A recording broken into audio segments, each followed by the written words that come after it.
very privileged to have Christine with us here this evening. And I'd like for you to give her a warm Weasel welcome. So I was telling the table I was sitting at, I paint in series. And I get an idea, a concept. As Linda said, I'm a conceptual artist. I want you to think. I don't care what you do in life, but I want you to really think and value your life and who you are. So I call myself a conceptual artist, and there are ideas behind absolutely everything I do. And they're things, as Linda said, that I treasure very much. Now, Linda said to me, Linda and I are friends, and she's seen a lot of my work, and she said to me, she said, well, what's it supposed to be? And there are many people who look at abstract work and they say, I don't understand it, and they walk away. I ask one thing of you people that walk away from an abstract piece. Think about it. What does it do to you? How do you feel about it? And Linda was honest, and we had an exchange, and it was a beautiful exchange. We talked about what that was and what flowers were. And I said, it's a sunflower. And she said, oh, I see it now. I paint not only on paper, watercolors and acrylics, but I also paint on canvas. And I have no problem, if I don't like a piece, making it disappear by painting it over with white and starting over again. Well, this piece that I'm going to hold up in a minute was done on a piece of canvas that was that way. You can see around the edges there are staple marks. I took it off its stretcher bar, painted it over with white. All the texture that was on that painting underneath comes through in these sunflowers. And you can see the difference between the sunflowers. They don't have to be alike. They're very different, very unique, and it's one of the things I think is very important when you look at art and you appreciate it and you tell an artist that it means something to you. So you have all this texture underneath, and it just is a wonderful. I call this. I titled this piece "Absolutely Delicious," because as I was finishing it and putting more and more and more paint on it, it was like thick frosting on a cake. You know, it was like, oh my gosh, this is so absolutely scrumptious.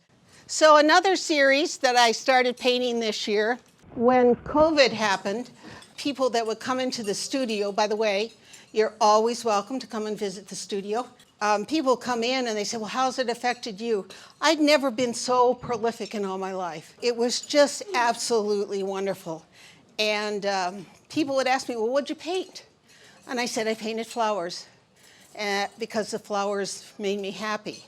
Well, this year I thought, all right, can't use flowers again. Let's think of a different series. So this year I thought, rabbits. Now my husband said to me, why rabbits? My husband and I are as different can be. I said, because I feel like making rabbits. So I'm sharing a rabbit with you. Why did I choose rabbits? This is Christine's Year of the Rabbit. I had someone on Facebook tell me, they said, this is not the Year of the Rabbit. And I wrote back and I said, I really did not mean to offend you, but it's Christine's Year of the Rabbit. Rabbits represent, if you look up rabbits, they have all kinds of symbols, and they represent good luck, but they also represent rebirth. And I decided 2021 was going to be the year of the rebirth. And we were going to come out of this COVID thing, and we were all going to be happy again and not have to be so isolated. So I did a lot of rabbits. And I have a brochure that talks about my rabbits and the symbols of them. I have another brochure that talks about symbols that I put in all of my works. You'll frequently see ladders in my works. You'll see constellations. Like this is an abstract piece that I did. And people ask me about the constellations at the top. And I tell them, well, they're really part of a network. It's the way we're all networked. It's the way we're all joined together. And we are linked somehow. And it doesn't have to be through a wire or a thread, but it's through our hearts and how we love people.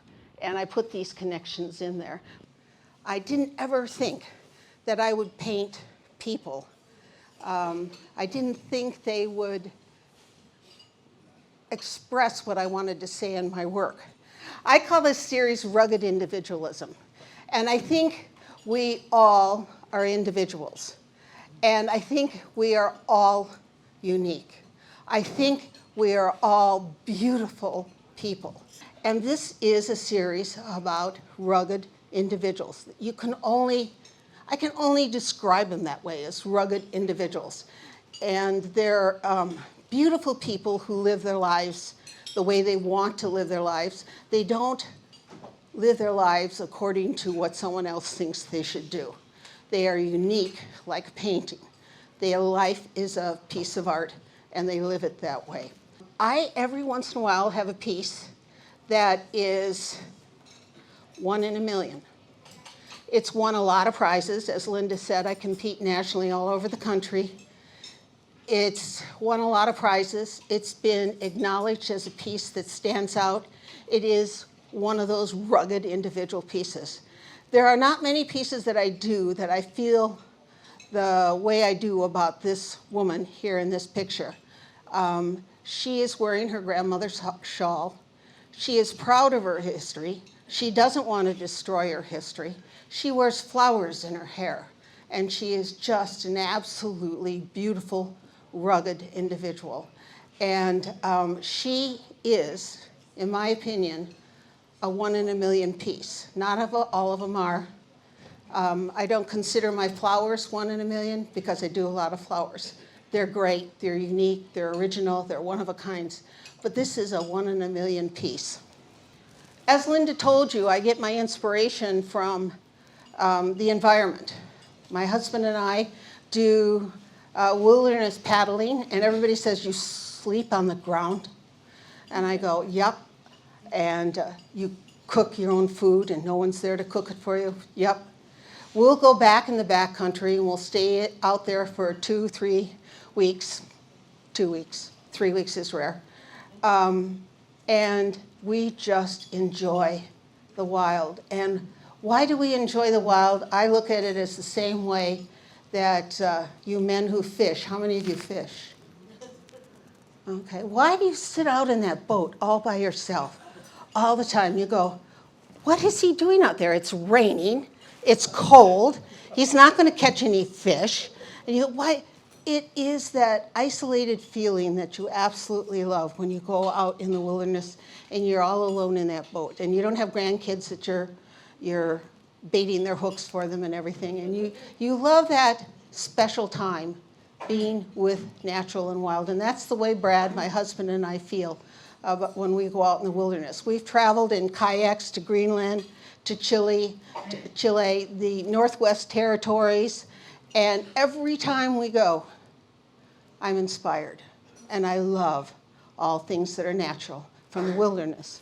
So wilderness travel for me, when I'm paddling home and it's the last day and I'm so sorry that the trip is over, I realize that I hold everything that is part of that trip in my heart, in my soul. It is my home.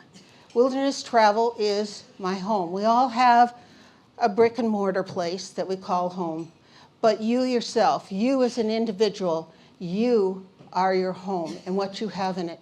I have many people, many artists ask me, how can I find myself in my work? How can I do that? And I said, you have to think about it. It's not just going to happen. You have to think about what is important to you, and then you have to talk about it, and you have to be there, and you have to work on it and present it. So these rugged individuals that I'm starting to paint are about things that I value and treasure very highly.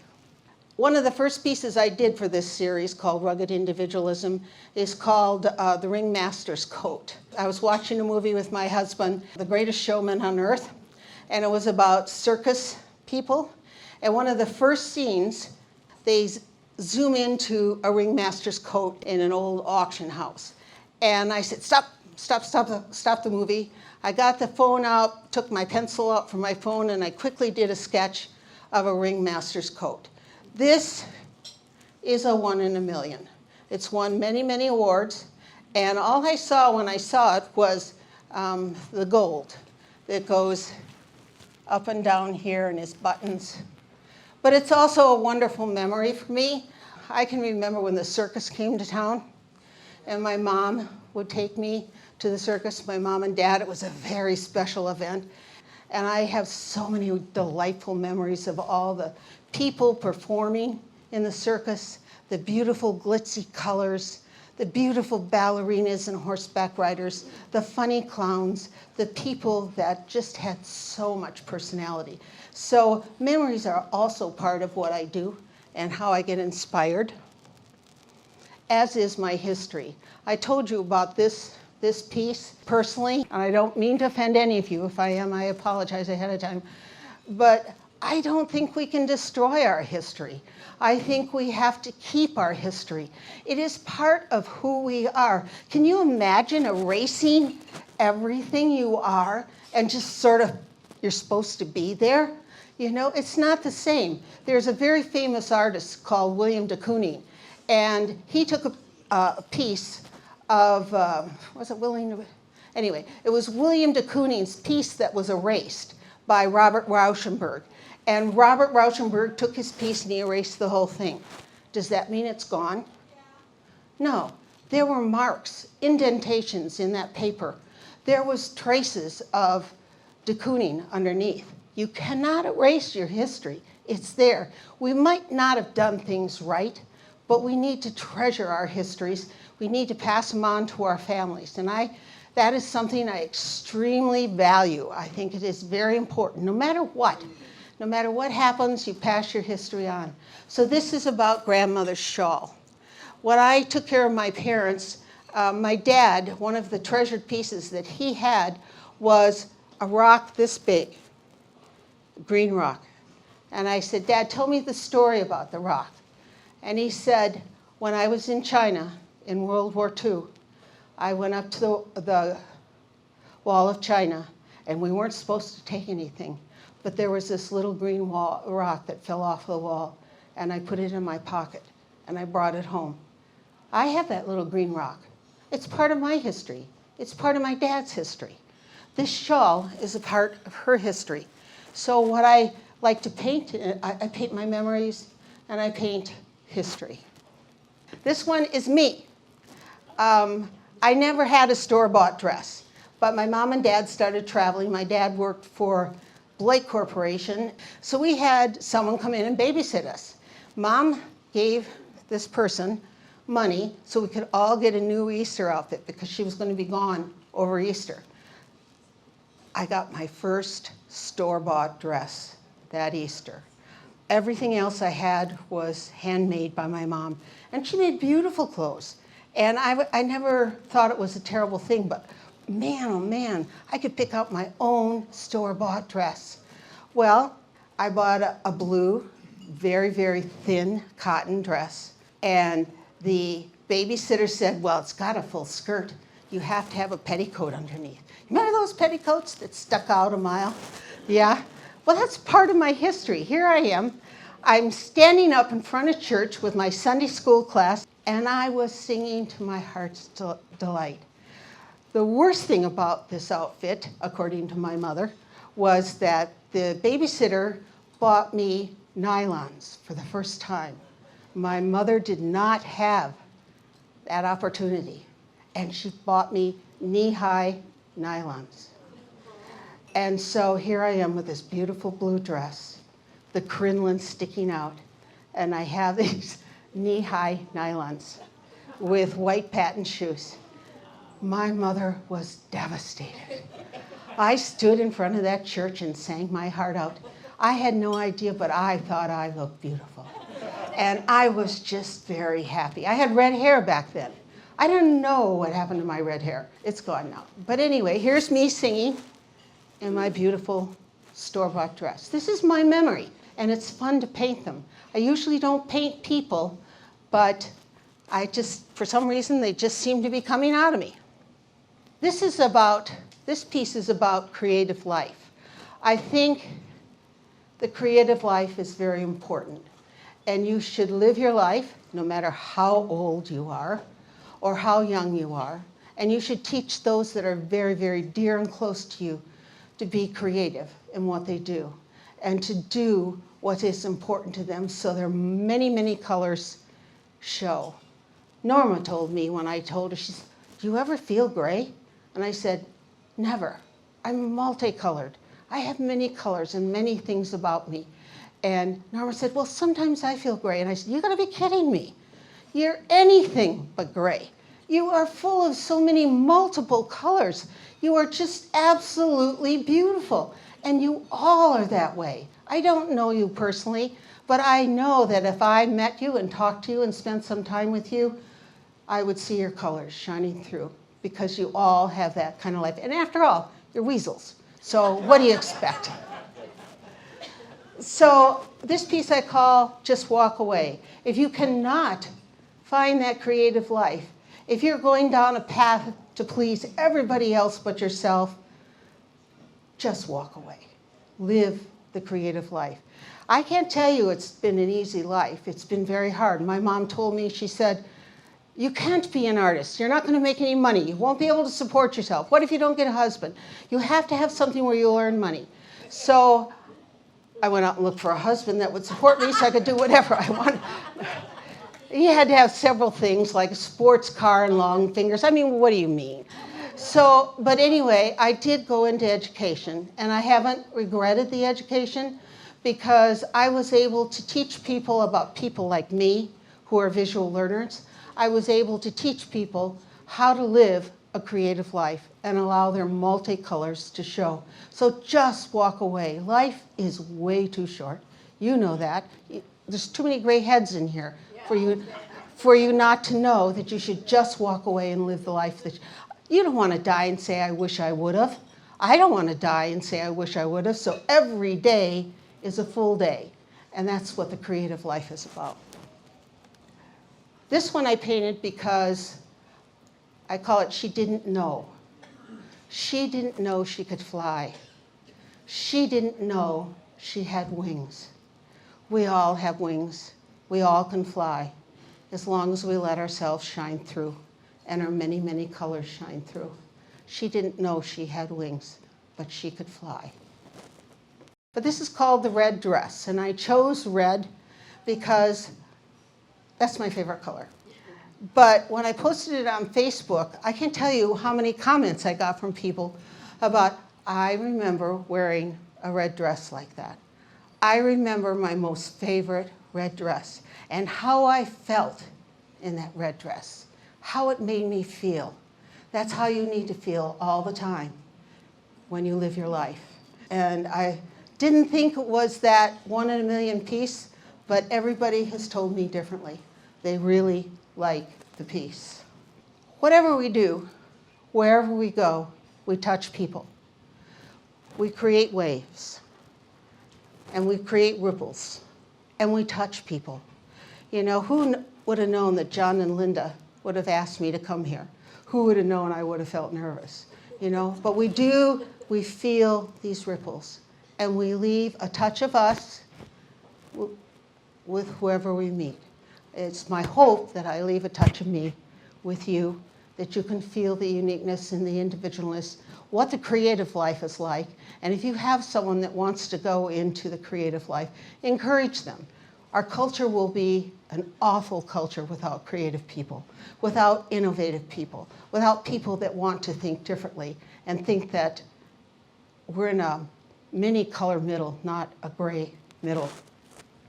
This one, I got a lot of reactions on Facebook for this one too. This one is called Be Sure to Wear Flowers in Your Hair. And she dares to wear flowers in her hair. She dares to dance. And I called her seduction at first, but no, she wears flowers in her hair. And then this piece I brought, I think it's very important that we think about how we're governed, how we're ruled. We have rules, we're a city, we're a country of rules, we're a country of laws, and I think it's important that you think about what governs you. So I painted a sheriff. He's an all-American sheriff. He has a badge. He's American, he's a patriot, he's got the flag behind him. And it's the first man in the series that I've done. I think there'll be more. I've got a piece that I'm working on in the studio now of a bowed head, a woman with a bowed head. I encourage you all to live a life of rugged individualism, to be creative and be true to yourself, no matter how old you are, no matter what, and to pass it on to your children and your grandchildren. It's extremely important to encourage the creative life. Thank you.